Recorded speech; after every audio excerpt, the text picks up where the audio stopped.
साउलैंड 2 की इस एपिसोड की स्टार्टिंग में ये गुई युहाओ के लिए चिंता करते हुए कहती है कि युहाओ ये तुम्हारे लिए काफी डेंजरस होगा, इसलिए मैं भी तुम्हारे साथ में आऊंगी। ये गुई की इस बात को सुनकर युहाओ हैरान होकर ये गुई को ही देखता है। और भाई लोग अगर बात किया जाए तो युहाओ ये चाहता था कि यही सेम चीज तांग उटंग उसके लिए कहे। फिर ये गुई शर्म के मारे लाल होकर कहती है कि अगर तुम्हें वहाँ पे मदद करने के लिए कोई रहेगा तो एटलीस्ट तुम्हें वहाँ से एस्केप करने में मदद मिलेगी। तो युहाओ अपने सिर को ना में हिलाते हुए कहता है कि नहीं, ये फाइट बिल्कुल भी नहीं है। अगर मेरे साथ एक और पर्सन आती है तो मुझे मेरे साथ ही साथ उस पर्सन को भी प्रोटेक्ट करना होगा, इसलिए सिर्फ मेरा अकेले वहाँ पे जाना ही सही रहेगा और सिर्फ यही इफेक्टिव होगा। युहाओ की इस बात को सुनकर ये गुई थोड़ा सा उदास दिखाई देती है, लेकिन वो इसके बाद कुछ भी जवाब नहीं देती और वो बैठने से पहले एक और बार युहाओ की तरफ नोट करती है। जबकि प्रिंसेस जुजू एक्साइटेड होकर युहाओ को कहती है कि युहाओ अगर तुम इसमें सक्सेसफुल होते हो तो तुम ही पूरे स्टार्लो एम्पायर के लिए सबसे ज्यादा कंट्रीब्यूट करोगे, इसलिए तुम मुझे बताओ कि आखिर तुम्हें इसके बदले में क्या चाहिए। जब तक मैं तुम्हें मदद कर सकूंगा तो मैं तब तक तुम्हें सेटिस्फाई करने के लिए पूरी कोशिश करूंगी। प्रिंसेस जुजू की इस बात को सुनकर तांगसेट के सभी लोगों के अपने अपने फेस में स्माइल अपीयर होती है, क्योंकि उन्हें ऐसा नहीं लगता है कि युहाओ किसी तरीके की डिमांड करेगा। लेकिन अभी यहाँ पे कुछ सरप्राइजिंग चीजें होती है। युहाओ एक स्माइल के साथ कहता है कि अगर पॉसिबल रहा तो मैं यही उम्मीद करता हूँ कि मैं भी स्टार्लो एम्पायर की सोल्जर की तरह मेरिट को ऑन कर सकूं और मिलिट्री में भी रैंकिंग को हासिल करके नाइट बन पाऊं। युहाओ के इस जवाब को सुनकर सभी लोगों की मुंह से सिर्फ एक ही जवाब निकल कर आती है और वो होती है क्या।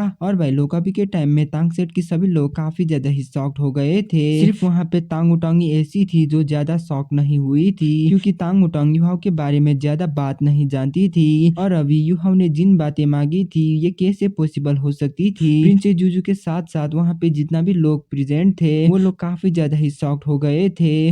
वो युहाओ सीगर्ड पवेलियन की यंगर मेंबर था और तो वो फ्यूचर में सीगर्ड पवेलियन की मास्टर भी बनने वाला था और उसकी इस पोजीशन को कोई भी लोग चैलेंज भी कर नहीं सकते थे और न ही कोई युहाओ की इस पोजीशन के साथ राइवली कर सकते थे। इस साउल मास्टर की वर्ल्ड में युहाओ के काफी बड़ा इन्फ्लुएंस था। अगर युहाओ नाइट बनकर मेरिट को किसी सोल्जर की तरह अर्न करता है तो क्या युहाओ स्टार्लो एम्पायर के द्वारा लिमिटेड नहीं होगा? क्या इसका मतलब ये नहीं होगा कि स्टार्लो एम्पायर साफ साफ युहाओ की एडवांटेज ले रहा है? भला आखिरकार युहाओ ऐसा क्यों ही करना चाहेगा? और अभी प्रिंसेस जुजू थोड़ा सा सरप्राइज दिखाई देती है, लेकिन वो काफी ज्यादा ही इंटेलिजेंट भी थी, इसलिए वो बिना हेजिटेशन के हाँ करते हुए कहती है कि इसमें कोई भी प्रॉब्लम नहीं है। तुम्हारे एबिलिटीज और कल्टीवेशन के हिसाब से मैं ये चीज अपने एल्डर ब्रदर की बिहाफ में ये प्रॉमिस करती हूँ कि आज से तुम्हारी पोजीशन पूरे स्टार्लो एम्पायर के अंदर डिस्काउंट रहेगा और तुम्हारी ये पोजीशन अब से तुम्हें दिया जाएगा और तुम्हारी ये पोजीशन तुम्हारे फ्यूचर जेनरेशन भी इनॉट कर पाएंगे। और भाई लोग अगर बात किया जाए तो डिस्काउंट की ये पोजीशन नोबिलिटी के हिसाब से सेकंड प्रेस्टिजियस पोजीशन है। वैसे तो ये पोजीशन काफी ज्यादा ही प्रेस्टिजियस है, स्पेशली तब जब उनकी इस पोजीशन को फ्यूचर डिसेंडेंट भी इनॉट कर पाएंगे। इस तरीके से तो उनकी फैमिलीज को पूरे लाइफ के लिए कोई भी चिंता नहीं रहेगा। उससे भी बढ़कर ये तो प्रिंसेस जुजू थी। अगर यहाँ पे प्रिंसेस जुजू के अलावा स्टार्लो एम्पायर के एम्परर होता तो वो युहाओ को इससे भी बड़ा ऑफर कर सकता था।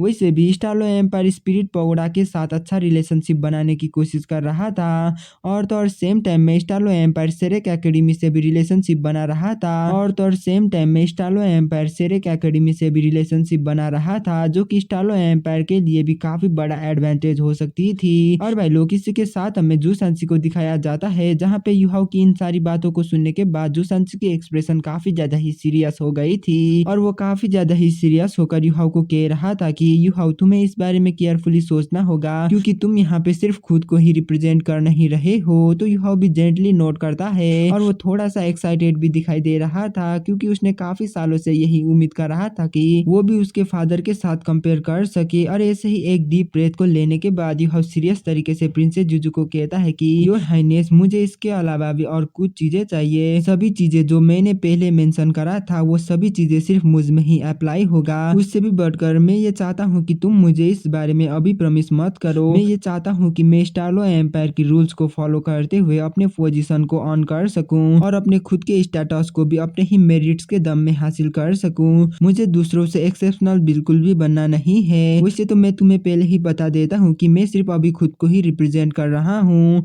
और इस मोमेंट में मैं सिर्फ वो युहाओ हूँ और मेरे साथ स्पिरिट पगोडा की कुछ भी लेना देना नहीं है और ना ही सेरेक एकेडमी और तांगसेट के साथ मेरा कुछ लेना देना है। अभी मैं सिर्फ वो युहाओ हूँ और मैं वो यूहाओ ही रहूंगा। और सेम टाइम में इवन अगर मैं स्टालो एम्पायर की नाइट बन भी गया तो भी स्टालो एम्पायर के द्वारा मैं कंट्रोल नहीं हूँगा। सिमिलरली मैं स्टालो एम्पायर के कमांड के अंदर भी नहीं आऊंगा। अगर तुम्हें ऐसा लगता है कि ये एक्सेप्टेबल है तो मैं भी इसे एक्सेप्ट करूंगा और कंट्रीब्यूट करूंगा, वरना मुझे इसे एक्सेप्ट करने की कोई भी जरूरत नहीं है। यूहाओ की इस बात को सुनकर सभी लोग काफी ज्यादा ही कंफ्यूज दिखाई देते हैं। आखिर उसका इस बातों के मतलब क्या था? वो मेरिट्स और नाइटहुड को ऑन करना चाहता था, लेकिन वो किसी भी तरीके की सर्विस देना नहीं चाहता था। अगर वो सर्विस देना चाहे तो भी वो खुद के ही तरीके से सर्विस देना चाहता था। आखिर इसका मतलब क्या हो सकता है? फिर प्रिंसेस जुजू यूहाओ को पूछती है कि यूहाओ, क्या मैं तुम्हें ये पूछ सकती हूँ कि ये किस लिए है? वैसे तो मैं स्टालो एम्पायर की प्रिंसेस हूँ और मैं भी ये चाहती हूँ कि तुम भी हमारी एम्पायर को ज्वाइन करो, और मैं भी तुम्हारी एग्जिस्टेंस इस साउंड मास्टर की वर्ल्ड में अच्छी तरीके से जानती हूँ, इसलिए तुम्हें ऐसा करने की कोई भी जरूरत नहीं है। अगर तुम्हें ग्लोरी, पैसा या धन चाहिए तो ये तुम्हारे लिए हासिल करना ज्यादा बड़ी बात भी नहीं है। तुम काफी आसानी के साथ में काफी सारे पैसा को हासिल कर सकते हो, लेकिन तुमने इसी स्टालो एम्पायर को क्यों चूज करा? तो यूहाओ भी शांत होकर कहता है कि इसके लिए मेरा खुद का कुछ रीजंस है। पहला रीजन तो यही है कि मैं स्टालो एम्पायर से बिलोंग करता हूँ। और भाई लोग, प्रिंसेस जुजू को ये तो अच्छी तरीके से पता था कि यूहाओ भी स्टालो एम्पायर से ही बिलोंग करता है, क्योंकि जब प्रिंसेस जुजू और यूहाओ पहली बार elite continental sound master battle में मिली थी तो उसने सीक्रेटली यूहाओ के बारे में कुछ रिसर्च करी थी और उसे ये पता चला था कि यूहाओ भी स्टालो एम्पायर से ही बिलोंग करता है। जबकि इस तरफ यूहाओ अपने बातों को कंटिन्यू करते हुए कहता है कि जब मैं छोटा था तो मेरा सिर्फ एक ही सपना था कि मैं जनरल बनना चाहता था, और यही मेरा अभी तक का सबसे बड़ा विश भी है। इसीलिए मैं अभी यही उम्मीद करता हूँ कि मैं मेरी ही हार्डवर्क से जनरल और मार्शल बन पाऊँ, और मैं भी यही चाहता हूँ कि मैं भी व्हाइट टाइगर ड्यूक के जैसे ही अपने नाम को बना पाऊँ। वैसे अगर बात किया जाए तो यूहाओ की ये रीजन कन्विंस करने के लिए काफी था, लेकिन तांगसेट की सभी लोग उसकी ये रीजन से ज्यादा कन्विंस नहीं हो रहे थे, क्योंकि क्या अभी यूहाओ ऑलरेडी हाईएस्ट पोजीशन पर नहीं था? व्हाइट टाइगर ड्यूक की इस पोजीशन जितना भी हाई क्यों ना हो, लेकिन फिर भी उसकी ये पोजीशन यूहाओ के पोजीशन के साथ कभी भी कंपेयर कर नहीं सकती थी। तांगसेट की सभी लोग जो यूहाओ के साथ काफी अच्छी तरीके से फैमिलियर थे, वो लोग ये अच्छी तरीके से जानते थे कि यूहाओ लिमिट डोलो यानी कि 99 की पावर हाउस फ्यूचर में जरूर बन पाएगा। इसीलिए अभी की यूहाओ की इस बात को सुनकर सभी लोग काफी ज्यादा ही कंफ्यूज दिखाई दे रहे थे। लेकिन अभी यहाँ पे यूहाओ की इन बातों की रियल मीनिंग सिर्फ यूहाओ की यंगर ब्रदर दाइलोली ही समझ पाता है। वो यूहाओ की इन बातों के बारे में अच्छी तरीके से जानता था कि यूहाओ ने इन बातों के बारे में क्यों कहा था, आखिर यूहाओ ने इसी चॉइस को क्यों बनाया है। और भाई लोग, जब यूहाओ ने इन बातों के बारे में बताया था तो दाइलोली की आंखें कॉम्प्लेक्स हो गई थी। उसके मन में सिर्फ यही चल रहा था कि एल्डर ब्रदर, आखिर तुम ऐसा क्यों कर रहे हो?